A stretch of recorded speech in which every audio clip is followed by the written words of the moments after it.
Bonjour. Aujourd'hui, je vais faire une petite entorse à mon programme habituel qui est celui de vous initier à l'hellénisme pour vous raconter une anecdote qui, toutefois, figure à la fin du livre que j'ai écrit, La Grèce, berceau de l'humanité, qui est un gros livre de 700 pages, et à la fin il y a un chapitre concernant l'immigration en Europe. Donc cette anecdote que je vais vous raconter y figure, et c'est à l'occasion de cette terrible décapitation qui m'a choquée, qui me hante depuis quelques jours. C'est quelque chose de terrible. Je ne pensais pas dans ma vie de 68 ans voir des choses pareilles arriver chez nous, en Europe. Je ne suis pas en France puisque je suis en Grèce, mais c'est quelque chose de terrible et j'ai l'impression que beaucoup de gens banalisent. Pourquoi dis-je cela? Parce que en 2004, j'avais eu un petit remplacement à faire comme professeur de FLE, français langue étrangère, dans un collège de Nice où je vivais à l'époque. C'était au printemps. J'ai commencé le 2 mai, je crois, au début du mois de mai.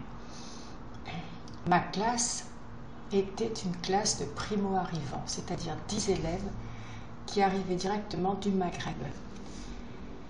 Et donc cette classe était celle de professeurs que je remplaçais qui étaient absentes pour les raisons de maternité. Ce professeur-là avait un certain âge et n'avait pas le diplôme que moi j'avais, qui était récent, que j'avais passé vers la cinquantaine à peu près, que je venais de passer. Elle avait simplement le diplôme de professeur de français pour les Français, mais là c'était le diplôme de français pour les étrangers. Donc j'ai commencé cette classe, j'y suis restée un mois, mais jamais je n'aurais pu imaginer qu'il se passe des choses pareilles en France. Comment vous décrire? Ils étaient intenables, ils avaient 15-16 ans, ils paraissaient plus, ils arrivaient tous directement du Maghreb. Ils avaient leur père déjà installé, ou leurs deux parents déjà installés dans ce quartier de ZUP, je crois que c'est une ZUP ou une ZEP, je ne sais pas comment on appelle ça, enfin des quartiers, des bidonvilles quoi. Moi j'appelle pas ça des quartiers sensibles, j'appelle ça des bidonvilles, des coupe-gorges. Donc ils étaient installés là et ils avaient d'autres enfants au Maghreb, d'autres familles, et tout ça, ça se passe en France, bien sûr, en 2004, tout est normal. Donc ils faisaient venir au fur et à mesure leurs enfants. Et là, c'était une classe donc de 15-16 ans. Ils avaient un mois, peut-être, ou 2 mois, ou 3 mois en France. Donc, j'ai commencé à leur enseigner correctement le français pour étrangers, c'est-à-dire pas de la littérature, ni des poèmes, ni quoi que ce soit. Simplement, quand on enseigne le français aux étrangers, il faut les mettre en situation dans le pays qui les accueille.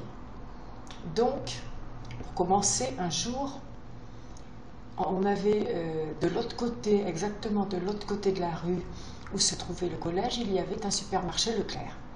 Donc, un jour, je demande à un surveillant de m'accompagner. Il vient avec moi. Et puis, ils n'étaient que 10. On traverse la rue, on arrive dans le supermarché. Je voulais leur enseigner un peu comment faire leurs courses, le nom de chaque produit, les rayons. Et puis, une fois arrivé devant la charcuterie, je leur enseigne ce qu'était la charcuterie. Ils sont partis en courant. Ils ont commencé à m'insulter me traiter de tout, me menacer, bref, parce qu'il y avait du porc, bien évidemment.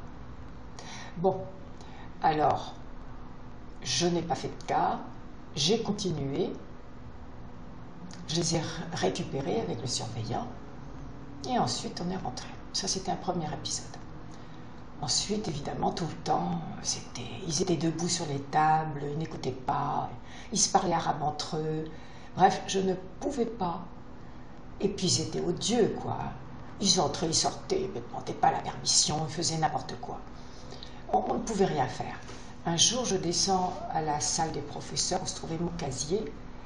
Et puis, ils commencent à me dire, écoute, c'est pas la peine ici de faire du zèle, d'essayer de leur enseigner quoi que ce soit, puisque de toute façon, ils sont là pour pouvoir avoir les allocations familiales. Hein. On ne va pas les virer, sinon ils n'auront plus d'allocations familiales.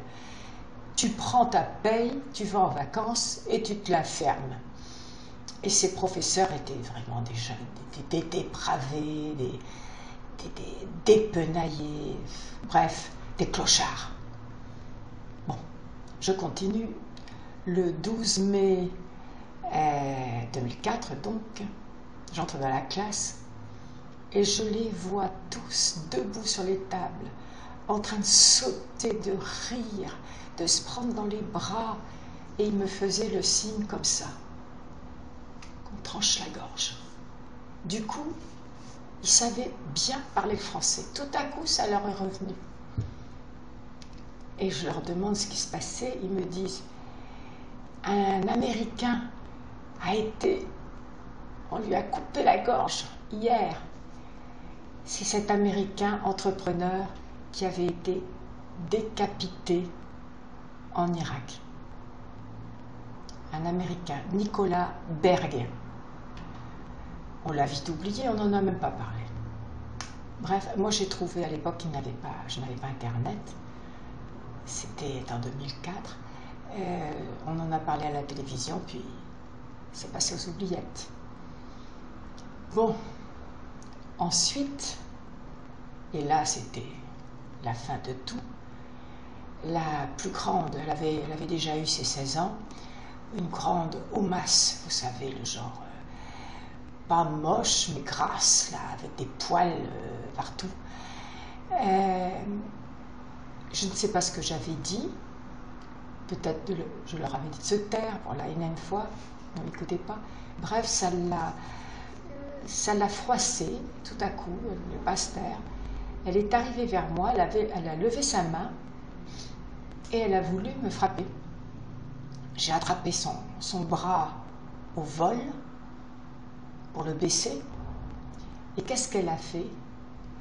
Elle l'a tourné dans ma main, son bras, elle l'a vissé de manière qu'il y ait une trace. Et elle est partie en courant de la classe. Moi, j'ai attendu, j'ai continué mon cours. À la fin du cours, je suis descendue au bureau du proviseur. Et là, elle m'avait doublé, si on veut, puisqu'elle était avec son père. Son père, et me voilà accusée d'avoir frappé cet élève.